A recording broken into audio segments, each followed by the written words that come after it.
Hi hello friends, welcome back to my channel. Friends, ಎಲ್ಲರೂ ಹೇಗಿದ್ದೀರಾ? ನಾನು ಕೂಡ ತುಂಬಾ ಚೆನ್ನಾಗಿದ್ದೀನಿ.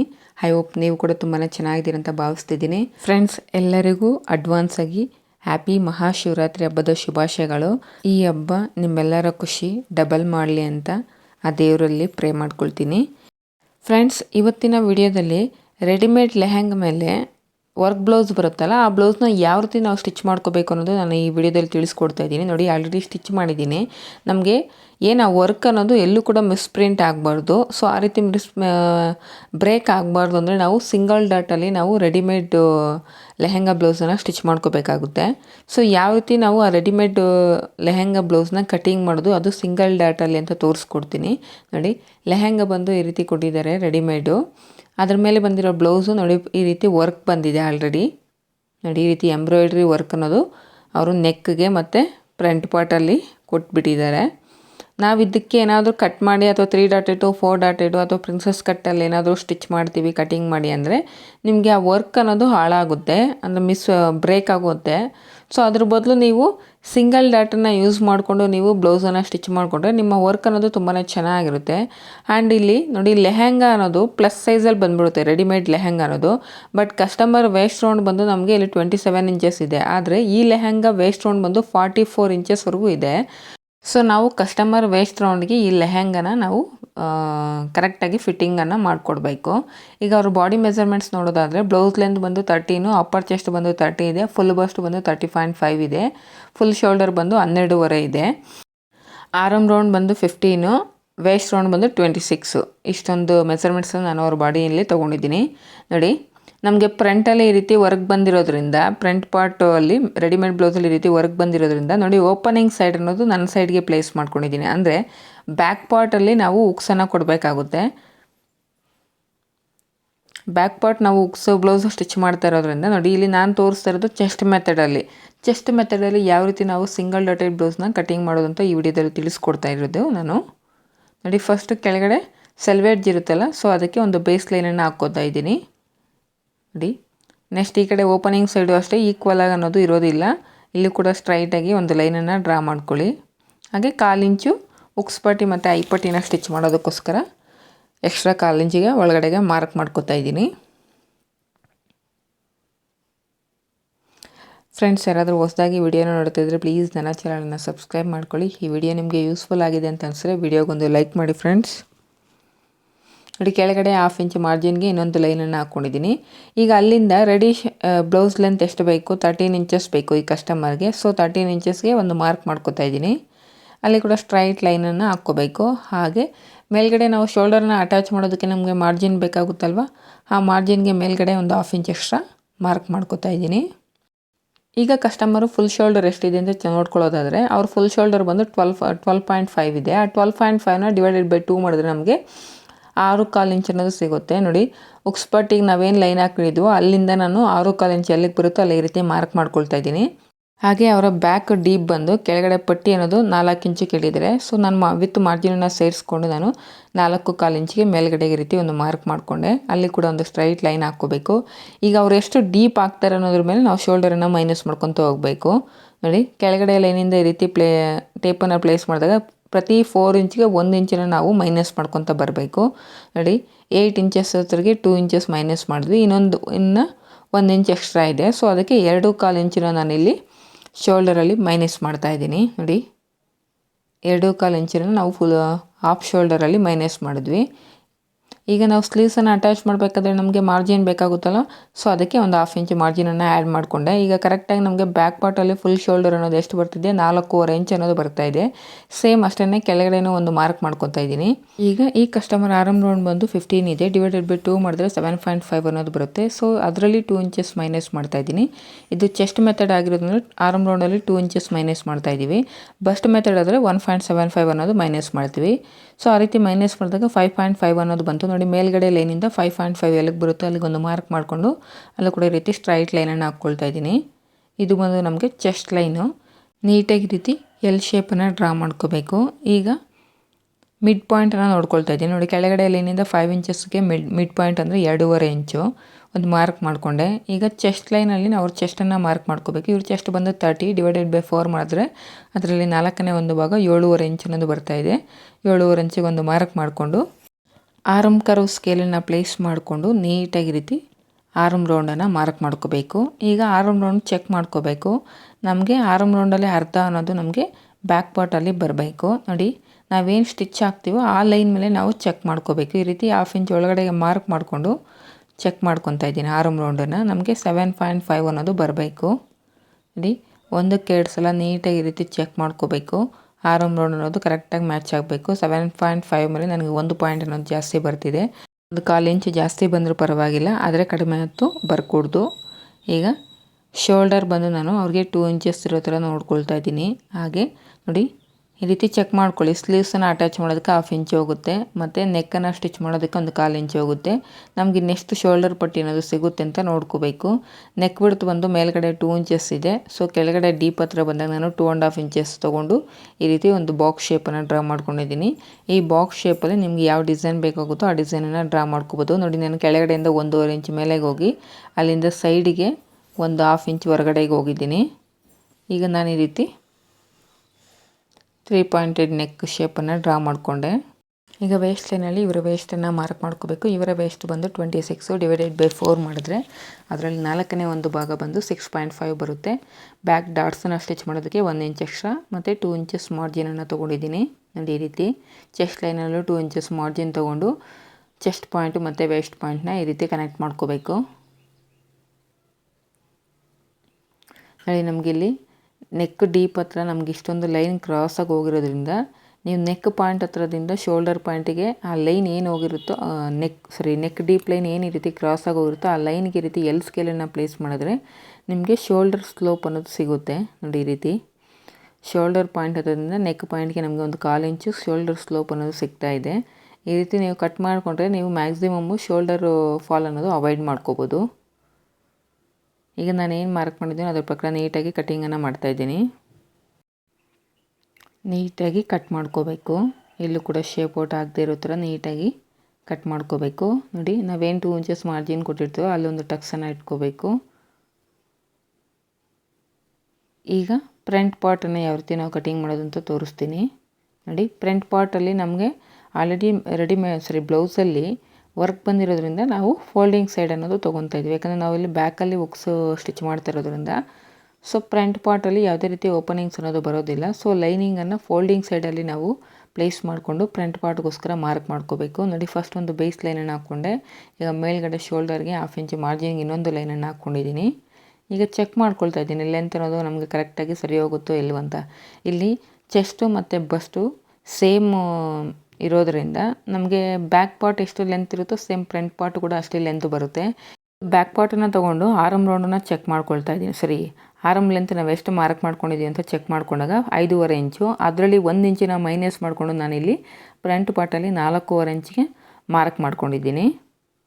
ಈಗ ಈ ಲೈನ್ ಮೇಲೆ ನಾವು ಒಂದು ಚೆಸ್ಟ್ ಲೈನನ್ನು ಮಾರ್ಕ್ ಮಾಡ್ಕೋಬೇಕು. ಇವರು ಚೆಸ್ಟ್ ಬಂದು 30 ಡಿವೈಡೆಡ್ ಬೈ 4 ಮಾಡಿದಾಗ ನಮಗೆ 7.5 ಅನ್ನೋದು ಬರುತ್ತೆ. ಅದಕ್ಕೆ 3/4 ಇಂಚು ಲೂಸಿಂಗನ್ನು ಆ್ಯಡ್ ಮಾಡ್ಕೊಂಡು ನಮಗೆ 8.25 ಅನ್ನೋದು ಬರುತ್ತೆ. ನೋಡಿ, 8.25 ಮಾರ್ಕ್ ಮಾಡ್ಕೊಂಡಿದ್ದೀನಿ.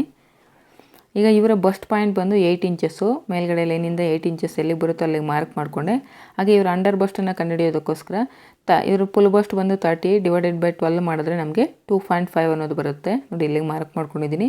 ಈ ಸೈಜ್ ನೀವು ಕೆಳಗಡೆ ಒಂದು 2 ಇಂಚಸ್ಗೆ ರೀತಿ ಮಾರ್ಕ್ ಮಾಡ್ಕೊಳ್ಳಿ. ಈಗ ಬಸ್ಟ್ ಲೈನ್ ಪಾಯಿಂಟಲ್ಲಿ ಒಂದು ಲೈನನ್ನು ಹಾಕ್ಕೋಬೇಕು. ಅಂಡರ್ ಬಸ್ಟ್ ಲೈನಲ್ಲಿ ಒಂದು ಲೈನು, ವೇಸ್ಟ್ ಲೈನಲ್ಲಿ ಒಂದು ಲೈನು, ಈ ರೀತಿ ಲೈನ್ಸನ್ನು ಡ್ರಾ ಮಾಡ್ಕೋಬೇಕು. ಈಗ ನಾವು ಅವರು ಬಸ್ಟ್ ಲೈನ್ ಮೇಲೆ ಬಸ್ಟನ್ನು ಮಾರ್ಕ್ ಮಾಡ್ಕೋಬೇಕು. ಅವರು ಬಸ್ಟ್ ಬಂದು 30.5 ಇದೆ. ಡಿವೈಡೆಡ್ ಬೈ 4 ಮಾಡಿದ್ರೆ 7.6 ಏನೋ ಬರುತ್ತೆ. ಅದಕ್ಕೆ 3/4 ಇಂಚನ್ನ ಆ್ಯಡ್ ಮಾಡಿಕೊಂಡು ನಾನಿಲ್ಲಿ ಬಸ್ಟ್ ಲೈನಲ್ಲಿ ಮಾರ್ಕ್ ಮಾಡ್ಕೊಳ್ತಾ ಇದ್ದೀನಿ. ನೋಡಿ, 8.25 ಅನ್ನೋದು ಬಸ್ಟ್ ಲೈನಲ್ಲಿ ಕೂಡ ಸೇಮ್ ಬಂದಿರೋದ್ರಿಂದ 8.25ನ ಮಾರ್ಕ್ ಮಾಡಿಕೊಂಡೆ. ಈಗ ಚೆಸ್ಟು ಬಸ್ಟ್ ಎರಡನ್ನೂ ಜಾಯಿನ್ ಮಾಡಿಕೊಂಡು ಒಂದು ವೇಸ್ಟ್ ಲೈನ್ವರೆಗೂ ಒಂದು ಸ್ಟ್ರೈಟ್ ಲೈನನ್ನು ತೊಗೊಂಡಿದ್ದೀನಿ. ಈಗ ವೇಸ್ಟ್ ಲೈನಲ್ಲಿ ಅವರ ವೇಸ್ಟನ್ನು ಮಾರ್ಕ್ ಮಾಡ್ಕೋಬೇಕು. ಅವರ ವೇಸ್ಟ್ ಬಂದು 26 ಡಿವೈಡೆಡ್ ಬೈ 4 ಮಾಡಿದ್ರೆ 6.5. ನೋಡಿ, ವೇಸ್ಟ್ ಲೈನಲ್ಲಿ ಅಂಡರ್ ಬಸ್ಟ್ ಲೈನಲ್ಲಿ ಅವರ ವೇಸ್ಟ್ ಲೈನನ್ನು ಮಾರ್ಕ್ ಮಾಡಿಕೊಂಡು ಉಳಿದಿರೋ ಅಂಥದ್ದು ಎಷ್ಟಿರುತ್ತೋ ಅದನ್ನು ನಾವು ವೇಸ್ಟ್ ಡಾಟಾಗಿ ಕನ್ವರ್ಟ್ ಮಾಡ್ಕೋಬೇಕು. ಅಪೆಕ್ಸನ್ನು ಮಾರ್ಕ್ ಮಾಡ್ಕೊಳ್ಳೋದಕ್ಕೆ ಇವರ ಬಸ್ಟ್ ಪಾಯಿಂಟ್ ಬಂದು 30 ಡಿವೈಡೆಡ್ ಬೈ 10 ಮಾಡಿದ್ರೆ 3 ಇಂಚಸ್ ಬರ್ತಾಯಿದೆ. ನೋಡಿ, ಬಸ್ ಲೈನಲ್ಲೂ 3 ಇಂಚಸ್ಸು ಮತ್ತು ವೇಸ್ಟ್ ಲೈನಲ್ಲೂ 3 ಇಂಚಸ್ನ ಮಾರ್ಕ್ ಮಾಡಿಕೊಂಡು ಸ್ಟ್ರೈಟಾಗಿ ಒಂದು ಲೈನನ್ನು ಡ್ರಾ ಮಾಡ್ಕೊಂಡಿದ್ದೀನಿ. ಈಗ ಫ್ರಂಟ್ ಡೀಪನ್ನು ಮಾರ್ಕ್ ಮಾಡ್ಕೊಳ್ಳೋದಕ್ಕೆ ಆಲ್ರೆಡಿ ನಮಗೆ ಬ್ಲೌಸಲ್ಲಿ ವರ್ಕು ಕೊಟ್ಟಿರೋದ್ರಿಂದ ನೋಡಿ ಡೀಪ್ ಅನ್ನೋದು ಎಷ್ಟಿದೆ ಅಂತ ಚೆಕ್ ಮಾಡ್ಕೋಬೇಕು. ನಮಗೆ ನೆಕ್ ಡೀಪಲ್ಲಿ ಅಲ್ಲಿ ವರ್ಕ್ ಕೊಟ್ಟಿರೋದ್ರಿಂದ ನೋಡಿ ಕರೆಕ್ಟಾಗಿ 5.25 ಇಂಚಿಗೆ ನಾವು ಲೈನಿಂಗ್ ಮೇಲೆ ಮಾರ್ಕ್ ಮಾಡಿಕೊಂಡ್ರೆ ಕರೆಕ್ಟಾಗಿ 6 ಇಂಚಸ್ ಅನ್ನೋದು ಡೀಪ್ ಅನ್ನೋದು ರೆಡಿ ಆಗುತ್ತೆ ಸ್ಟಿಚ್ ಮಾಡಿದ ಮೇಲೆ. ನೋಡಿ ಈ ರೀತಿ ಮಾರ್ಕ್ ಮಾಡಿಕೊಂಡೆ. ಈಗ ಶೋಲ್ಡರನ್ನು ನಾವು ಮೈನಸ್ ಮಾಡ್ಕೋಬೇಕು. ಫ್ರಂಟಲ್ಲಿ ಎಷ್ಟು ಶೋಲ್ಡರ್ ತೊಗೋಬೇಕು, ಬ್ಯಾಕಲ್ಲೇನೋ ನಾವು ಮೈನಸ್ ಮಾಡಿ 4.25 ಇಂಚ್ ಶೋಲ್ಡರನ್ನು ತೊಗೊಂಡ್ವಿ. ಬಟ್ ಫ್ರಂಟಲ್ಲಿ ಯಾವ ರೀತಿ ತೊಗೋಬೇಕು ಅಂತ ಹೇಳ್ತೀನಿ ನೋಡಿ. ಇಲ್ಲಿ ಕೂಡ ಸೇಮ್ ಇದೇ ರೀತಿಯೇ ಮಾರ್ಕ್ ಮಾಡ್ಕೋಬೇಕು. 4 ಇಂಚಿಗೆ 1 ಇಂಚಿನ ಮೈನಸ್ ಮಾಡಬೇಕು ಮತ್ತು 2 ಇಂಚಸ್ಗೆ 1/2 ಇಂಚು 1.5 ಇಂಚನ್ನ ನಾವು ಮೈನಸ್ ಮಾಡ್ಕೊತ ಹೋಗಬೇಕಾಗುತ್ತೆ. ನೋಡಿ ಹಾಫ್ ಶೋಲ್ಡರ್ ಇವರು ಫುಲ್ ಶೋಲ್ಡರಲ್ಲಿ ಅರ್ಧ 6.25 ಇಂಚು 6.25 ಇಂಚಲ್ಲಿ ಮೈನಸ್ 1.5 ಇಂಚಿನ ನಾವು ಲೆಸ್ ಮಾಡಿದ್ರೆ ನಮಗೆ 4.75 ಇಂಚಸ್ ಅನ್ನೋದು ಬರುತ್ತೆ ಫ್ರಂಟಲ್ಲಿ. ಇದಕ್ಕೆ ಸ್ಲೀವ್ಸನ್ನು ಅಟ್ಯಾಚ್ ಮಾಡೋದಕ್ಕೆ ಒಂದು 1/2 ಇಂಚ್ ಎಕ್ಸ್ಟ್ರಾ ಮಾರ್ಜಿನನ್ನು ಸೇರಿಸ್ಕೊಂಡ್ರೆ 5.25 ಇಂಚ್ ಅನ್ನೋದು ಇವರು ಫುಲ್ ಶೋಲ್ಡರು ಫ್ರಂಟಲ್ಲಿ ಇವರ ಶೋಲ್ಡರ್ ಅನ್ನೋದು 5.25 ಇಂಚ್ ಅನ್ನೋದು ಬರುತ್ತೆ. ಸೇಮ್ 5.25 ಇಂಚಿನ ಕೆಳಗಡೆ ಚೆಸ್ಟ್ ಲೈನಲ್ಲೂ ಮಾರ್ಕ್ ಮಾಡಿಕೊಂಡು ಸ್ಟ್ರೈಟಾಗಿ ಒಂದು ಲೈನನ್ನು ಡ್ರಾ ಮಾಡ್ಕೋಬೇಕು. ನೋಡಿ ಈ ರೀತಿ ಚೆಸ್ಟ್ ಲೈನಿಂದ ಮೇಲ್ಗಡೆಗೆ ಎನಿ ಸೈಜು ನೀವು 2 ಇಂಚಸ್ ಮೇಲ್ಗಡೆಗೆ ಈ ರೀತಿ ಒಂದು ಪಾಯಿಂಟನ್ನು ಮೀಟಿಂಗ್ ಪಾಯಿಂಟ್ನ ಅರೇಂಜ್ ಮಾಡಿಕೊಂಡು ಅಲ್ಲಿಂದ ನೀವು ಈ ರೀತಿ ಫ್ರಂಚ್ ಕರ್ವ್ ಸ್ಕೇಲನ್ನು ಪ್ಲೇಸ್ ಮಾಡಿಕೊಂಡು ನೀಟಾಗಿ ಆರ್ಮ್ ರೌಂಡನ್ನು ಮಾರ್ಕ್ ಮಾಡ್ಕೋಬೇಕು. ಈಗ ಇಲ್ಲಿ ಕೂಡ ಚೆಕ್ ಮಾಡ್ಕೋಬೇಕು. ನಮಗೆ ಆರ್ಮ್ ರೌಂಡ್ ಅನ್ನೋದು 7.5 ಅನ್ನೋದು ಬರಬೇಕು. ನಾವೇನು ಸ್ಟಿಚ್ ಹಾಕ್ತೀವೋ ಸ್ವಲ್ಪ ಒಳಗಡೆಗೆ ಈ ರೀತಿ ಮಾರ್ಕ್ ಮಾಡಿಕೊಂಡು ಚೆಕ್ ಮಾಡ್ಕೊತಾ ಇದ್ದೀನಿ. ನೋಡಿ ಈ ರೀತಿ ಚೆಕ್ ಮಾಡ್ಕೊಂಡಾಗ ನನಗೆ ಕರೆಕ್ಟಾಗಿ 7.5 ಅನ್ನೋದು ಬರಬೇಕು, ಎಕ್ಸಾಕ್ಟ್ ಬರಬೇಕು. ಯಾಕಂದರೆ ನಾವಿಲ್ಲಿ ಒಂದು ಫ್ರಂಟಲ್ಲಿ ಸಿಂಗಲ್ ಡಾಟನ್ನು ಮಾತ್ರ ಸ್ಟಿಚ್ ಮಾಡ್ತಾ ಇರೋದ್ರಿಂದ ನಾವು ಆರ್ಮೋಲ್ ಹತ್ರ ಯಾವುದೇ ಡಾಟ್ ಅನ್ನೋದು ಸ್ಟಿಚ್ ಮಾಡೋದಿಲ್ಲ. ಸೊ ಎಕ್ಸಾಕ್ಟಾಗಿ ನಮ್ಗೆ ಏನಿದೆಯೋ ಅದು ಅಷ್ಟು ಆರ್ಮ್ ರೌಂಡ್ ಅನ್ನೋದು ಬರಬೇಕು. ಈಗ ವೇಸ್ಟಲ್ಲಿ ನಮ್ಗೆ ಎಷ್ಟು ಉಳಿದಿದೆ ನೋಡಿ, ವೇಸ್ಟನ್ನು ಮಾರ್ಕ್ ಮಾಡಿಕೊಂಡು ಉಳಿದಿರೋ ಅಂಥದ್ದನ್ನು ನಾವಿಲ್ಲಿ ವೇಸ್ಟ್ ಡಾಟಾಗಿ ಮಾರ್ಕ್ ಮಾಡ್ಕೋಬೇಕು. ಆಲ್ಮೋಸ್ಟ್ ನನಗೆ 1.25 ಇಂಚ್ ಅನ್ನೋದು ಮೆಕ್ಕಿದೆ. 1.25 ಇಂಚ್ ಅಂದರೆ 1 ಇಂಚಿಗೆ 1 ಪಾಯಿಂಟ್ ಅನ್ನೋದು ಕಡಿಮೆ ಬಂದಿದೆ. ಕಡಿಮೆ ಅಂದರೆ 1.25 ಇಂಚಿನ ಡಿವೈಡೆಡ್ ಬೈ 2 ಮಾಡಿಕೊಂಡ್ರೆ ನೋಡಿ ಈ ರೀತಿ ಟೇಪಿಂದ ಫೋಲ್ಡ್ ಮಾಡಿಕೊಂಡ್ರೆ 1 ಇಂಚಿಗೆ 1 ಪಾಯಿಂಟ್ ಅನ್ನೋದು ಕಡಿಮೆ ಆ ಕಡೆ, ಸೇಮ್ ಈ ಕಡೆನೂ 1 ಇಂಚಿಗೆ 1 ಪಾಯಿಂಟ್ ಅನ್ನೋದು ಕಡಿಮೆ ಈ ರೀತಿ ಮಾರ್ಕ್ ಮಾಡ್ಕೋಬೇಕು. ವೇಸ್ಟ್ ಲೈನಲ್ಲಿ ಮಾರ್ಕ್ ಮಾಡ್ಕೋಬೇಕು. ಅಂಡರ್ ಬಸ್ ಲೈನಲ್ಲೂ ಸೇಮ್ ಅದೇ ರೀತಿಯೇ ಮಾರ್ಕ್ ಮಾಡಿಕೊಂಡು ಅಂಡರ್ ಬಸ್ ಲೈನಿಂದ ವೇಸ್ಟ್ ಲೈನಿಗೆ ಈ ರೀತಿ ಸ್ಟ್ರೈಟಾಗಿ ಆ ಪಾಯಿಂಟ್ಸ್ಗೆ ಈ ರೀತಿ ಲೈನ್ಸನ್ನು ಹಾಕ್ಕೋಬೇಕು. ಈಗ ಆ ಲೈನ್ಸ್ನ ಅಪೆಕ್ಸ್ ಪಾಯಿಂಟ್ಗೆ ಈ ರೀತಿ ಕನೆಕ್ಟ್ ಮಾಡ್ಕೋಬೇಕು. ನೋಡಿ ಈ ರೀತಿ. ಈಗ ಬ್ಯಾಕ್ ಪಾರ್ಟನ್ನು ತೊಗೊಂಡು ಶೋಲ್ಡರನ್ನು ಚೆಕ್ ಮಾಡ್ಕೊಳ್ಳಿ. ಶೋಲ್ಡರ್ ಪಟ್ಟಿ ಅನ್ನೋದು ಎಷ್ಟು ತೊಗೊಂಡಿದ್ದೀರ ಅಂತ ಚೆಕ್ ಮಾಡಿಕೊಂಡ್ರೆ ಆಲ್ಮೋಸ್ಟ್ ನನಗಿಲ್ಲಿ 2.25 ಇಂಚ್ ಅನ್ನೋದು ಬರ್ತಾಯಿದೆ. ನೋಡಿ ಸೇಮ್ 2.25 ಇಂಚಿನ ಫ್ರಂಟ್ ಪಾರ್ಟಲ್ಲೂ ಈ ರೀತಿ ಮಾರ್ಕ್ ಮಾಡ್ಕೋಬೇಕು. ಈಗ ಮೇಲ್ಗಡೆ ಎಷ್ಟಿದೆ 2.25 ಇಂಚ್ ಅನ್ನೋದು ನೆಕ್ ಬಿಡ್ತಿದೆ. ಕೆಳಗಡೆನೂ ಸೇಮ್ ಅಷ್ಟೇ ನೆಕ್ ಬಿಡ್ತನ್ನ ಮಾರ್ಕ್ ಮಾಡಿಕೊಂಡು ಒಂದು ಬಾಕ್ಸ್ ಶೇಪನ್ನು ಡ್ರಾ ಮಾಡಿಕೊಂಡೆ. ಇಲ್ಲಿ ನಿಮ್ಗೆ ಯಾವ ನೆಕ್ ಶೇಪ್ ಬೇಕಾಗುತ್ತೆ, ಆಲ್ರೆಡಿ ನಮಗೆ ಬ್ಲೌಸಲ್ಲಿ ನೆಕ್ ಶೇಪ್ ರೌಂಡ್ ಶೇಪ್ ಇರೋದ್ರಿಂದ ಸೊ ಇಲ್ಲಿ ಕೂಡ ನಾನು ರೌಂಡಾಗಿ ಒಂದು ನೆಕ್ ಶೇಪನ್ನು ಡ್ರಾ ಮಾಡಿದ್ದೀನಿ.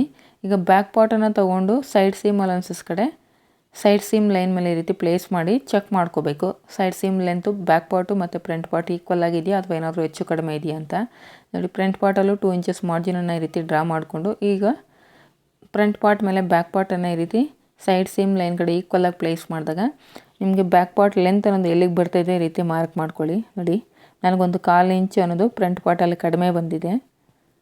ನೋಡಿ ಈ ರೀತಿ ಮಾರ್ಕ್ ಮಾಡಿಕೊಂಡು ಈಗ ಆ 1/4 ಇಂಚಿನ ನಾನಿಲ್ಲಿ ನಾವೇನು ಮಾರ್ಕ್ ಮಾಡೋದು ಅಲ್ಲಿಗೆ ಈ ರೀತಿ ಸ್ಟ್ರೈಟಾಗಿ ಒಂದು ಲೈನನ್ನು ಡ್ರಾ ಮಾಡ್ಕೊತಾ ಇದ್ದೀನಿ. ಈಗ ಮತ್ತೆ ಬ್ಯಾಕ್ ಪಾರ್ಟನ್ನು ಪ್ಲೇಸ್ ಮಾಡ್ಕೊಂಡು ಚೆಕ್ ಮಾಡ್ಕೊತಾ ಇದ್ದೀನಿ. ನೋಡಿ ಕರೆಕ್ಟಾಗಿ ನಮಗೆ ಲೆಂತ್ ಅನ್ನೋದು 2 ಸೈಡ್ ಸೀಮ್ ಲೈನ್ ಕಡೆ ಕರೆಕ್ಟಾಗಿ ಮ್ಯಾಚ್ ಆಗ್ತಿದೆ.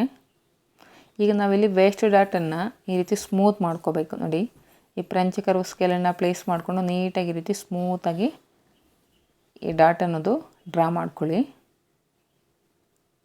ನೋಡಿ ಈ ರೀತಿ. ಫ್ರೆಂಡ್ಸ್ ಯಾರಾದರೂ ಹೊಸದಾಗಿ ನೋಡ್ತಿರೋರು ಖಂಡಿತವಾಗ್ಲೂ ವಿಡಿಯೋಗೊಂದು ಲೈಕ್ ಮಾಡಿ. ನೋಡಿ ಕೆಳಗಡೆ ಡಾಟ್ ಹತ್ರ ಒಂದು 1/2 ಇಂಚ್ ಮಿಡ್ ಲೈನ್ ಹತ್ರ ಒಂದು 1/2 ಇಂಚ್ ಮುಂದೆ ಬಂದು ಅಲ್ಲೊಂದು ಪಾಯಿಂಟನ್ನು ಕನೆಕ್ಟ್ ಮಾಡಿಕೊಂಡು ಆ ಕಡೆ ಡಾಟಿಂದ ಈ ರೀತಿ ಟ್ರಯಾಂಗಲ್ ಶೇಪ್ ಅನ್ನೋದು ಡ್ರಾ ಮಾಡ್ಕೋಬೇಕು. ಈ ರೀತಿ ಡ್ರಾ ಮಾಡ್ಕೊಳ್ಳೋದ್ರಿಂದ ನೀವು ಡಾಟನ್ನು ಸ್ಟಿಚ್ ಮಾಡಿದ ನಂತರ ನಿಮಗೆ ಕ್ಲಾತ್ ಅನ್ನೋದು ಮೇಲೆಗಡೆ ಹೋದಂಗೆ ಅನಿಸಲ್ಲ. ನೋಡಿ ಈಗ ಬ್ಯಾಕ್ ಪಾರ್ಟಲ್ಲಿ ನಮಗೆ ಉಕ್ಸ್ಪಟ್ಟಿ ಮತ್ತು ಐಪಟ್ಟಿ ಲೆಂತ್ ಅನ್ನೋದು ಜಾಸ್ತಿ ಬರುತ್ತೆ. ಫ್ರಂಟಲ್ಲಿ ನಮಗೆ ಕ್ಲಾತು ಜಾಸ್ತಿ ಇದೆ ಅಂದಾಗ ನೋಡಿ ಈ ರೀತಿ ಒಂದು 1/2 ಇಂಚ್ ಮೇಲ್ಗಡೆಗೆ ಹೋಗಿ ಈ ರೀತಿ ಕ್ರಾಸಾಗಿ ತೊಗೋಬೋದು. ನಾನಿಲ್ಲೇನು ಕಟ್ ಮಾಡ್ಕೊತಿಲ್ಲ, ನಿಮ್ಗೆ ಜಸ್ಟ್ ಹೇಳ್ಕೊಡ್ತಾ ಇದ್ದೀನಿ ಅಷ್ಟೇ. ನಾನಿಲ್ಲಿ ಸ್ಟ್ರೈಟಾಗೆ ಕಟ್ ಮಾಡ್ಕೊತಾ ಇದ್ದೀನಿ. ನಿಮ್ಗೆ ಲೆಂತ್ ಅನ್ನೋದು ಜಾಸ್ತಿ ಇದೆ ಅಂದರೆ ನೀವು ಈ ರೀತಿ ಒಂದು 1/2 ಇಂಚ್ ಅಥವಾ 1 ಇಂಚು ಮೇಲ್ಗಡೆಗೆ ಈ ರೀತಿ ಕ್ರಾಸಾಗಿ ಮಾರ್ಕ್ ಮಾಡಿಕೊಂಡು ನೀವು ಫ್ರಂಟಲ್ಲಿ ಕಟ್ ಮಾಡ್ಕೋಬೋದು ಕರ್ವ್ ಶೇಪಲ್ಲಿ. ಈಗ ನಾವು ಏನು ಮಾರ್ಕ್ ಮಾಡ್ಕೊಂಡಿದ್ದೀವಿ ಅದ್ರ ಪ್ರಕಾರ ನೀಟಾಗಿ ಕಟ್ಟಿಂಗನ್ನು ಮಾಡ್ಕೋತಾ ಇದ್ದೀನಿ.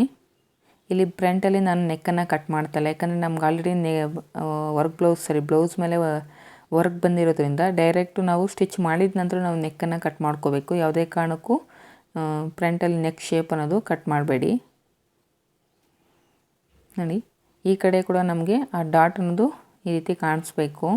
ಸೊ ಏನು ಮಾಡಬೇಕಂದ್ರೆ ವೀಲ್ ಮಾರ್ಕರಿಂದ ನೀವು ಆ ಡಾಟು ಮತ್ತು ಫ್ರಂಟಲ್ಲಿ ನೆಕ್ ಶೇಪ್ ಅನ್ನೋದು ಸ್ವಲ್ಪ ವೀಲ್ ಮಾರ್ಕಲ್ಲಿ ಈ ರೀತಿ ರಬ್ ಮಾಡಿಕೊಂಡ್ರೆ ಈಸಿಯಾಗಿ ನಿಮಗೆ ಏನು ನೀವು ಡ್ರಾ ಮಾಡ್ಕೊಂಡಿದ್ದೀರೋ ಆ ಶೇಪ್ ಅನ್ನೋದು ಇನ್ನೊಂದು ಸೈಡ್ ಕೂಡ ಪ್ರಿಂಟ್ ಆಗುತ್ತೆ. ನೋಡಿ ಈ ರೀತಿ ವೀಲ್ ಮಾರ್ಕರನ್ನು ಯೂಸ್ ಮಾಡಿಕೊಂಡು ನೀಟಾಗಿ ಆ ಶೇಪನ್ನು ನೆಕ್ ಶೇಪನ್ನು ಡ್ರಾ ಮಾಡ್ಕೊತಾ ಇದ್ದೀನಿ. ಹಾಗೆ ವೇಸ್ಟ್ ಡಾಟು ಅಷ್ಟೇ ಈ ರೀತಿ ಟ್ರೇಸ್ ಔಟ್ ಮಾಡ್ಕೋಬೇಕು.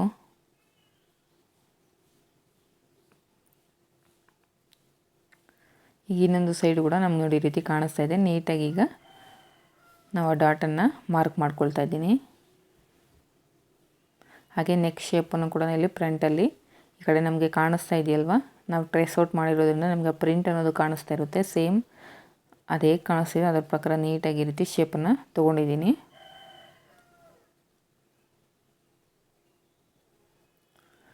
ಈಗ ನೋಡಿ ಚೆಕ್ ಮಾಡಿಕೊಂಡ್ರೆ ನೋಡಿ ಸೈಡ್ ಸೀಮ್ ಎಲ್ಲ ಒಂದು ಕಡೆ ಈ ರೀತಿ ನೀವು ಚೆಕ್ ಮಾಡಿಕೊಂಡ್ರೆ ಬ್ಯಾಕ್ ಪಾರ್ಟ್ಗಿಂತ ಫ್ರಂಟ್ ಪಾರ್ಟ್ ಆರ್ಮ್ ರೌಂಡ್ ಅನ್ನೋದು ಮೇಲ್ಗಡೆ ಬರ್ತಾ ಇದೆ. ನೀವು ಫ್ರಂಟಲ್ಲಿ ಡಾಟನ್ನು ಸ್ಟಿಚ್ ಮಾಡಿದ ನಂತರ ನಿಮಗೆ ಅದು ಸೈಡ್ ಸೀಮ್ ಲೈನ್ ಕಡೆ ಕೆಳಗಡೆ ಅನ್ನೋದು ಬಂದುಬಿಡುತ್ತೆ. ನೋಡಿ ಆರ್ಮ್ ರೌಂಡನ್ನು ಬ್ಯಾಕ್ ಪಾರ್ಟಲ್ಲಿ ಚೆಕ್ ಮಾಡಿಕೊಂಡಾಗ ನನಗೆ 7 ಇಂಚಸ್ ಅನ್ನೋದು ಇದೆ. ಅದಕ್ಕೂ ಮೊದಲು ನಾನು ಫ್ರಂಟ್ ಪಾರ್ಟ್ ಇಲ್ಲಿ ನಮಗೆ ಫ್ರಂಟ್ ಪಾರ್ಟ್ ಪಕ್ಕದಲ್ಲೇ ಸ್ಲೀವ್ಸ್ಗೆ ವರ್ಕ್ ಕೊಟ್ಟಿರೋದ್ರಿಂದ ಫಸ್ಟು ಫ್ರಂಟ್ ಪಾರ್ಟನ್ನು ಕಟಿಂಗ್ ಮಾಡ್ಕೊಬಿಡ್ತಿದ್ದೀನಿ. ನೋಡಿ ಫ್ರಂಟ್ ಪಾರ್ಟ್ಗೆ ಕ್ಲಾತನ್ನು ಕಟ್ ಮಾಡಿದ ನಂತರ ನಮಗೆ ಸ್ಲೀವ್ಸ್ ಎಷ್ಟು ಲೆಂತ್ ಅನ್ನೋದು ಮೈನ್ ಫ್ಯಾಬ್ರಿಕಲ್ಲಿ ಸಿಗುತ್ತೆ ಅಂತ ನೋಡಿಕೊಂಡು ಆನಂತರ ನಾವು ಲೈನಿಂಗ್ ಮೇಲೆ ಸ್ಲೀವ್ಸನ್ನು ಕಟಿಂಗ್ ಮಾಡ್ಕೋಬೇಕಾಗುತ್ತೆ. ಯಾಕಂದರೆ ಮೈನ್ ಫ್ಯಾಬ್ರಿಕ್ಕು ಬ್ಲೌಸ್ ಮೇಲೆ ಬಂದು ಸ್ಲೀವ್ಸ್ಗೆ ಶಾರ್ಟ್ ಸ್ಲೀವ್ಸ್ಗೆ ವರ್ಕ್ ಕೊಟ್ಟಿದ್ದಾರೆ, ಬಟ್ ಕಸ್ಟಮರು ಎಲ್ಬೋ ಸ್ಲೀವ್ಸು ಬೇಕು ಅಂತ ಹೇಳಿದ್ದಾರೆ. ಸೊ ಅದಕ್ಕೆ ಫಸ್ಟು ಫ್ರಂಟ್ ಪಾರ್ಟನ್ನು ಈ ರೀತಿ ಪ್ಲೇಸ್ ಮಾಡಿಕೊಂಡು ಕ್ಲಾತನ್ನು ಕಟ್ ಮಾಡ್ಕೊಂಡಿದ್ದ ನಂತರ ನಮಗೆ ಸೈಡಲ್ಲಿ ಏನು ವರ್ಕ್ ಬಂದಿದೆಯಲ್ಲ ಸ್ಲೀವ್ಸ್ಗೆ ಅಲ್ಲಿ ಲೆಂತ್ ಎಷ್ಟು ಸಾಕಾಗುತ್ತೆ ಅಂತ ನೋಡಿಕೊಂಡು ನಾವು ಸ್ಲೀವ್ಸನ್ನು ಕಟ್ ಮಾಡ್ಕೋಬೇಕು. ನೋಡಿ ಫಸ್ಟ್ ನೀಟಾಗಿ ಈ ರೀತಿ ನೆಕ್ ಹತ್ರ ನೀಟಾಗಿ ಈ ರೀತಿ ಫೋಲ್ಡ್ ಮಾಡಿಕೊಂಡು ವರ್ಕ್ ಅನ್ನೋದು ನೀಟಾಗಿ ಫೋಲ್ಡ್ ಮಾಡಿಕೊಂಡು ಈ ರೀತಿ ಲೈನಿಂಗನ್ನು ಪ್ಲೇಸ್ ಮಾಡ್ಕೊಂಡು ಚೆಕ್ ಮಾಡ್ತಾಯಿದ್ದೀನಿ. ನೋಡಿ ಕೆಳಗಡೆ ಆ ಬಾರ್ಡರ್ ಅನ್ನೋದು ನನಗೆ ಕಟ್ ಆಗ್ತಾಯಿದೆ. ಕೆಳಗಡೆ ಬಾರ್ಡರ್ನ ಉಳ್ಸೋಕ್ಕೋದ್ರೆ ನಮಗೆ ನೆಕ್ ಲೈನ್ ಅನ್ನೋದು ಕಟ್ ಆಗುತ್ತೆ. ನೋಡಿ ಈ ರೀತಿ ಕಟ್ ಮಾಡ್ಕೋಬೇಕು. ಈಗ ನಾವಿಲ್ಲಿ ಸ್ಲೀವ್ಸನ್ನು ಚೆಕ್ ಮಾಡ್ಕೊಳ್ಳೋಣ. ನೋಡಿ ನಮಗೆ ಇಲ್ಲಿ ಶಾರ್ಟ್ ಸ್ಲೀವ್ಸ್ಗೆ ಅವರು ವರ್ಕ್ ಅನ್ನೋದು ಕೊಟ್ಟಿದ್ದಾರೆ, ಬಟ್ ಕಸ್ಟಮರ್ ರಿಕ್ವೈರ್ಮೆಂಟ್ ಬಂದು ಎಲ್ಬೋ ಸ್ಲೀವ್ಸ್ ಬೇಕು ಅಂತ. ಈಗ ಚೆಕ್ ಮಾಡ್ಕೊತಾ ಇದ್ದೀನಿ. ನಮಗೆ ಲೆಂತ್ ಅನ್ನೋದು ಕರೆಕ್ಟಾಗಿ 10 ಇಂಚಸ್ ಅನ್ನೋದು ಲೆಂತ್ ಅನ್ನೋದು ಇಲ್ಲಿ ಸಿಗ್ತಾ ಇದೆ. ಈಗ ಲೈನಿಂಗಲ್ಲಿ ನಾವು 10 ಇಂಚಸ್ಗೆ ಎಲ್ಬೋ ಸ್ಲೀವ್ಸ್ಗೆ ನಾವು ಕಟಿಂಗನ್ನು ಮಾಡ್ಕೊಳ್ಳೋಣ. ನೋಡಿ ಫಸ್ಟು ಲೈನಿಂಗನ್ನು ಈ ರೀತಿ ಡಬಲ್ ಫೋಲ್ಡ್ ಇತ್ತು, ಈಗ ಇನ್ನೊಂದು ಫೋಲ್ಡನ್ನು ಹಾಕಿದ್ದೀನಿ. ಕೆಳಗಡೆ ಬೇಕ್ಸ್ ಲೈನನ್ನು ಹಾಕ್ಕೋಬೇಕು. ಅದ್ರ ಮೇಲ್ಗಡೆ 1/2 ಇಂಚ್ ಮಾರ್ಜಿನ್ಗೆ ಇನ್ನೊಂದು ಲೈನನ್ನು ಡ್ರಾ ಮಾಡ್ಕೊಂಡಿದ್ದೀನಿ. ಈಗ ಬ್ಯಾಕ್ ಪಾರ್ಟಲ್ಲಿ ಆರ್ಮ್ ರೌಂಡ್ ಬಂದು 7 ಇಂಚಸ್ ಬಂದಿದೆ. ಅದರಲ್ಲಿ 3/4 ಇಂಚಿನ ಮೈನಸ್ ಮಾಡಿದ್ರೆ ನಮಗೆ 6.25 ಇಂಚ್ ಅನ್ನೋದು ಸಿಗಬೇಕು. ನೋಡಿ ಇಲ್ಲಿಂದ 6.25 ಇಂಚ್ ಎಲ್ಲಿಗೆ ಬರುತ್ತೆ ಅಲ್ಲಿಗೆ ಮಾರ್ಕ್ ಮಾಡಿಕೊಂಡು ಮತ್ತೆ 2 ಇಂಚಸ್ ಮಾರ್ಜಿನ್ ಅನ್ನೋದು ಬೇಕು. ನೋಡಿ ಕಡಿಮೆ ಇರೋದ್ರಿಂದ ನಾನು ಮತ್ತೆ ಫೋಲ್ಡಿಂಗ್ ಅನ್ನೋದು ಸ್ವಲ್ಪ ಒಳಗಡೆಗೆ ಮಾರ್ಕ್ ಮಾಡ್ಕೊಳ್ತಾ ಇದ್ದೀನಿ. ಈ ರೀತಿ ಮಾರ್ಕ್ ಮಾಡೋದ್ರಿಂದ ನಿಮಗೆ ಒಂದು ಸೈಡ್ ಮಾತ್ರ ನೀವು ಸ್ಲೀವ್ಸ್ಗೆ ಜಾಯಿಂಟ್ಸನ್ನು ಸ್ಟಿಚ್ ಮಾಡಬೇಕಾಗುತ್ತೆ. ಅವರ ಸ್ಲೀವ್ಸ್ ಲೆಂತ್ ಬಂದು 9.5 ಇಂಚಸ್ಸು. ಮೇಲ್ಗಡೆ ಮಾರ್ಜಿನನ್ನು ಸೇರಿಸ್ಕೊಂಡು ನಾನು 10 ಇಂಚಸ್ಗೆ ಮಾರ್ಕ್ ಮಾಡ್ಕೋತಾ ಇದ್ದೀನಿ. ಮೇಲ್ಗಡೆ ನಾವು ಸ್ಲೀವ್ಸನ್ನು ಅಟ್ಯಾಚ್ ಮಾಡಬೇಕಾದ್ರೆ 1/2 ಇಂಚ್ ಮಾರ್ಜಿನ್ ಬೇಕಾಗುತ್ತಲ್ಲ, ಆ ಮಾರ್ಜಿನನ್ನು ಸೇರಿಸ್ಕೊಂಡು ನಾವು ಈ ರೀತಿ ಲೆಂತನ್ನು ಮಾರ್ಕ್ ಮಾಡ್ಕೋಬೇಕು. ಈಗ ಅವರ ಸ್ಲೀವ್ಸ್ ಲೂಸು ಬಂದು 9 ಇಂಚಸ್ಸು, ಅದರಲ್ಲಿ ಅರ್ಧ ಅಂದರೆ 4.25 ಇಂಚು ಮತ್ತು 2 ಇಂಚಸ್ ಮಾರ್ಜಿನ್ಗೋಸ್ಕರ ಎಕ್ಸ್ಟ್ರಾ ಮಾರ್ಕ್ ಮಾಡ್ಕೊಂಡಿದ್ದೀನಿ. ಈಗ ಬ್ಯಾಕ್ ಪಾರ್ಟಲ್ಲಿ ಆರ್ಮ್ ರೌಂಡ್ ಬಂದು 7 ಇಂಚಸ್ ಬಂದಿದೆ. ಅದರಲ್ಲಿ 3/4 ಇಂಚಿನ ಮೈನಸ್ ಮಾಡಿದ್ರೆ ನಮಗೆ 6.25 ಇಂಚ್ ಅನ್ನೋದು ನೋಡಿ ಫೋಲ್ಡಿಂಗ್ ಸೈಡಿಂದ ಎಲ್ಲಿಗೆ ಬರುತ್ತೋ ಅಲ್ಲಿಗೆ ರೀತಿ ಮಾರ್ಕ್ ಮಾಡಿಕೊಂಡು 6.25 ಇಂಚಿನ ಈ ರೀತಿ ಟೇಪನ್ನು ಫೋಲ್ಡ್ ಮಾಡ್ಕೋಬೇಕು. ಆಗ ನಿಮಗೆ 3 ಇಂಚಸ್ ಮೇಲೆ ಒಂದು ಪಾಯಿಂಟ್ ಅನ್ನೋದು ಬರುತ್ತೆ. ಅದನ್ನು ನಾನಿಲ್ಲಿ ಕ್ಯಾಪ್ ಹೈಟಾಗಿ ಮಾರ್ಕ್ ಮಾಡ್ಕೋತಾ ಇದ್ದೀನಿ. ನೀವು ಇನ್ನೂ ಒಂದು ಮೆಥಡಲ್ಲಿ ಈ ಕ್ಯಾಪ್ ಹೈಟನ್ನು ಕಂಡುಹಿಡ್ಕೋಬೋದು. ಅಪ್ಪರ್ ಚೆಸ್ಟ್ ಡಿವೈಡೆಡ್ ಬೈ 10 ಮಾಡಿಕೊಂಡ್ರು ನಿಮಗೆ ಎಷ್ಟು ಬರುತ್ತೋ ಅಷ್ಟನ್ನು ನೀವು ಇಲ್ಲಿ ಕ್ಯಾಪ್ ಹೈಟಾಗಿ ಮಾರ್ಕ್ ಮಾಡ್ಕೋಬೋದು. ಈ ಲೈನ್ ಮೇಲೂ ಕೂಡ ನಾನು ಆರ್ಮ್ ರೌಂಡು 6.25 ಇಂಚಿಗೆ ಮಾರ್ಕ್ ಮಾಡಿಕೊಂಡು ನೋಡಿ ಈ ರೀತಿ ಕ್ರಾಸಾಗಿ ಚೆಕ್ ಮಾಡ್ಕೊಳ್ಳಿ. ಮೇಲ್ಗಡೆ ಲೈನಿಂದ ಈ ರೀತಿ ಚೆಕ್ ಮಾಡ್ಕೊಂಡು ಕರೆಕ್ಟಾಗಿ ನಿಮಗೆ 7 ಇಂಚಸ್ ಅನ್ನೋದು ಬರ್ತಿದೆ ನೋಡಿ. ಮೇಲ್ಗಡೆ ಲೈನಲ್ಲಿ 1 ಇಂಚಿಗೆ ಈ ರೀತಿ ಮಾರ್ಕ್ ಮಾಡಿಕೊಂಡು ಈ ಸ್ಲೀವ್ಸ್ ಮಾರ್ಕಿಂಗ್ ಸ್ಕೇಲನ್ನು ಪ್ಲೇಸ್ ಮಾಡಿಕೊಂಡು ನೀಟಾಗಿ ಸ್ಲೀವ್ಸನ್ನ ಮಾರ್ಕ್ ಮಾಡ್ಕೋತಾ ಇದ್ದೀನಿ ನೋಡಿ. ಈ ರೀತಿ ನೀಟಾಗಿ ಸ್ಲೀವ್ಸ್ ಶೇಪನ್ನು ಮಾರ್ಕ್ ಮಾಡ್ಕೋಬೇಕು. ಈಗ ಆರ್ಮ್ ರೌಂಡ್ ಪಾಯಿಂಟು ಮತ್ತು ಸ್ಲೀವ್ಸ್ ಲೂಸ್ ಪಾಯಿಂಟ್ಸ್ನ ಈ ರೀತಿ ಕನೆಕ್ಟ್ ಮಾಡ್ಕೊಳ್ಳಿ.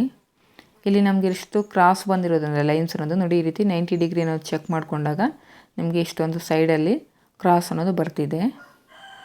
ಈಗ ನಾವೇನು ಮಾರ್ಕ್ ಮಾಡ್ಕೊಂಡಿದ್ದು ಅದ್ರ ಪ್ರಕಾರ ನೀಟಾಗಿ ಕಟ್ಟಿಂಗನ್ನು ಮಾಡ್ಕೋಬೇಕು. ಅರ್ಥ ಆಯಿತು ಅಂತ ಅಂದ್ಕೊಳ್ತೀನಿ ಫ್ರೆಂಡ್ಸ್. ಏನೇ ಡೌಟ್ಸ್ ಇದ್ದರೂ ಈ ವಿಡಿಯೋ ರಿಲೇಟೆಡ್ ನನಗೆ ಕಮೆಂಟ್ ಮುಖಾಂತರ ಕೇಳಿ. ಫ್ರೆಂಡ್ಸ್, ನನ್ನದೊಂದು ಸಜೆಷನ್ ಏನು ಅಂದರೆ ರೆಡಿಮೇಡ್ ಬ್ಲೌಸಸ್ ಏನು ಬರುತ್ತೋ ಅಂದರೆ ಲೆಹೆಂಗಾ ಮೇಲೆ ಅದನ್ನು ಆದಷ್ಟು ನೀವು ಸಿಂಗಲ್ ಡಾಟರಲ್ಲೇ ಕಟ್ ಮಾಡೋಕ್ಕೆ ನೋಡಿ. ಆಗಲೇ ನಿಮಗೆ ಫಿನಿಶಿಂಗ್ ಅನ್ನೋದು ನೀಟಾಗಿ ಬರುತ್ತೆ ಮತ್ತು ವರ್ಕ್ ಅನ್ನೋದು ಎಲ್ಲೂ ಕೂಡ ನಿಮಗೆ ಡ್ಯಾಮೇಜ್ ಅನ್ನೋದು ಆಗೋದಿಲ್ಲ ನೋಡಿ. ಮೇಲ್ಗಡೆ ಒಂದು ಮಿಡ್ ಪಾಯಿಂಟಲ್ಲಿ ಒಂದು ಟಕ್ಸನ್ನು ಇಟ್ಕೊಂಡಿದ್ದೀನಿ. ಹಾಗೆ ನಾವೇನು 2 ಇಂಚಸ್ ಮಾರ್ಜಿನ್ ಹತ್ರ ಮಾರ್ಕ್ ಮಾಡ್ಕೊಂಡಿದ್ದೆ ಅಲ್ಲಿ ಕೂಡ ಒಂದು ಟಕ್ಸನ್ನು ಇಟ್ಕೊಂಡಿದ್ದೀನಿ. ನಾನಿಲ್ಲಿ ಫ್ರಂಟ್ ಆರ್ಮೋಲ್ ಶೇಪ್ ಅನ್ನೋದು ಡ್ರಾ ಮಾಡ್ತಾಯಿಲ್ಲ. ಈ ಕಡೆ ಪ್ಯಾಚನ್ನು ಹಾಕಿದ ನಂತರ ನಾವು ಫ್ರಂಟ್ ಆರ್ಮೋಲ್ ಶೇಪ್ ಅನ್ನೋದು ಡ್ರಾ ಮಾಡ್ಕೋಬೇಕು. ಈಗ ಸ್ಲೀವ್ಸನ್ನು ನೀಟಾಗಿ ಈ ರೀತಿ ಮೈನ್ ಫ್ಯಾಬ್ರಿಕ್ ಮೇಲೆ ಪ್ಲೇಸ್ ಮಾಡಿಕೊಂಡು ಕಟಿಂಗನ್ನು ಮಾಡ್ಕೋಬೇಕು. ಮೊದಲೇ ನಾವೇನಾದರೂ ಲೈನಿಂಗ್ ಮೇಲೆ ಸ್ಲೀವ್ಸನ್ನು ಮಾರ್ಕಿಂಗ್ ಮಾಡ್ಕೊಂಬಿಟ್ರೆ ಆಮೇಲೆ ನಿಮಗೆ ಮೈನ್ ಫ್ಯಾಬ್ರಿಕಲ್ಲಿ ಲೆಂತ್ ಅನ್ನೋದು ಸಿಗಲಿಲ್ಲ ಅಂದರೆ ನಿಮಗೆ ವೇಸ್ಟ್ ಆಗುತ್ತೆ. ಅದಕ್ಕೆ ಮೊದಲೇ ಮೈನ್ ಫ್ಯಾಬ್ರಿಕಲ್ಲಿ ನಿಮಗೆ ಸ್ಲೀವ್ಸ್ ಲೆಂತ್ ಎಷ್ಟು ಸಿಗುತ್ತೆ ಅಂತ ನೋಡಿಕೊಂಡು ಆನಂತರ ನೀವು ಲೈನಿಂಗನ್ನು ಕಟ್ ಮಾಡ್ಕೋಬೇಕು ನೋಡಿ. ಈಗ ಲೈನಿಂಗನ್ನು ಸ್ಲೀವ್ಸ್ ಏನು ವರ್ಕ್ ಕೊಟ್ಟಿದ್ದೀರೋ ಆ ವರ್ಕ್ ಮೇಲೆ ಈ ರೀತಿ ನೀಟಾಗಿ ಪ್ಲೇಸ್ ಮಾಡಿಕೊಂಡು ಲೈನಿಂಗಿಗಿಂತ ಮೈನ್ ಫ್ಯಾಬ್ರಿಕ್ ಅನ್ನೋದು ಒಂದು 1/2 ಇಂಚ್ ಸುತ್ತಲೂ ಎಕ್ಸ್ಟ್ರಾ ಇರೋ ಥರ ನೋಡಿಕೊಂಡು ಕಟ್ಟಿಂಗನ್ನು ಮಾಡ್ಕೋಬೇಕು. ಈ ಬ್ಲೌಸ್ ಪೀಸ್ ಅನ್ನೋದು ತುಂಬ ಡೆಲಿಕೇಟ್ ಆಗಿದೆ, ಅಂದರೆ ಅಷ್ಟು ಕ್ವಾಲಿಟಿ ಏನಿಲ್ಲ. ಜಾರ್ಜೆಟ್ಟು ಮೆಟೀರಿಯಲ್ ಇದ್ದು ಬ್ಲೌಸ್ ಪೀಸು. ಸೊ ನಾನು ಈ ಬ್ಲೌಸಿಗೆ ಸ್ಟಿಚ್ ಮಾಡಬೇಕಾದ್ರೆ ಡಬಲ್ ಪ್ಯೂಸಿಂಗ್ ಬರುತ್ತಲ್ವ, ಅದನ್ನು ಯಾವ ರೀತಿ ಸ್ಟಿಚ್ ಮಾಡೋದು ಅಂತ ತೋರಿಸ್ಕೊಡ್ತೀನಿ. ಈಗ ಬ್ಯಾಕ್ ಪಾರ್ಟನ್ನು ಕಟಿಂಗ್ ಮಾಡ್ಕೊಳ್ಳೋದಕ್ಕೋಸ್ಕರ ನೋಡಿ ಈ ರೀತಿ ಫೋಲ್ಡಿಂಗಲ್ಲಿ ಫೋಲ್ಡ್ ಮಾಡಿಕೊಂಡು ಈಗ ಬ್ಯಾಕ್ ಪಾರ್ಟ್ ಲೈನಿಂಗನ್ನು ಪ್ಲೇಸ್ ಮಾಡಿಕೊಂಡು ನೀಟಾಗಿ ಕಟ್ ಮಾಡ್ಕೋಬೇಕು. ವಿಡ್ತ್ ಅನ್ನೋದು ಜಾಸ್ತಿ ಆಯಿತು. ಸೊ ಈಗ ಇನ್ನೊಂದು ಸರಿ ಫೋಲ್ಡ್ ಹಾಕ್ಕೊತಾ ಇದ್ದೀನಿ. ಫ್ರೆಂಡ್ಸ್, ಯಾರಾದರೂ ಹೊಸದಾಗಿ ವಿಡಿಯೋನ ನೋಡ್ತಿದ್ರೆ ಪ್ಲೀಸ್ ನನ್ನ ಚಾನಲ್ನ ಸಬ್ಸ್ಕ್ರೈಬ್ ಮಾಡ್ಕೊಳ್ಳಿ. ಹಾಗೆ ಈ ವಿಡಿಯೋ ನಿಮಗೆ ಯೂಸ್ಫುಲ್ ಆಗಿದೆ ಅಂತಂದರೆ ವಿಡಿಯೋಗೊಂದು ಲೈಕ್ ಮಾಡಿ ಫ್ರೆಂಡ್ಸ್. ಈ ವಿಡಿಯೋ ನಿಮ್ಮ ಫ್ಯಾಮಿಲಿ ಅಥವಾ ಫ್ರೆಂಡ್ಸಲ್ಲಿ ಯಾರಿಗಾದ್ರೂ ಯೂಸ್ಫುಲ್ ಆಗುತ್ತೆ ಅಂದರೆ ಅಂಥವ್ರಿಗೆ ಈ ವಿಡಿಯೋನ ಶೇರ್ ಮಾಡಿ. ಇದ್ರ ಸ್ಟಿಚಿಂಗ್ ವಿಡಿಯೋನೂ ಬೇಕು ಅಂದರೆ ನನಗೆ ಕಮೆಂಟ್ ಮುಖಾಂತರ ತಿಳಿಸ್ಕೊಡಿ ಫ್ರೆಂಡ್ಸ್. ಈ ಬ್ಲೌಸ್ ಸ್ಟಿಚಿಂಗ್ ವಿಡಿಯೋ ಕೂಡ ಅಪ್ಲೋಡ್ ಮಾಡ್ತೀನಿ. Thank you for watching friends.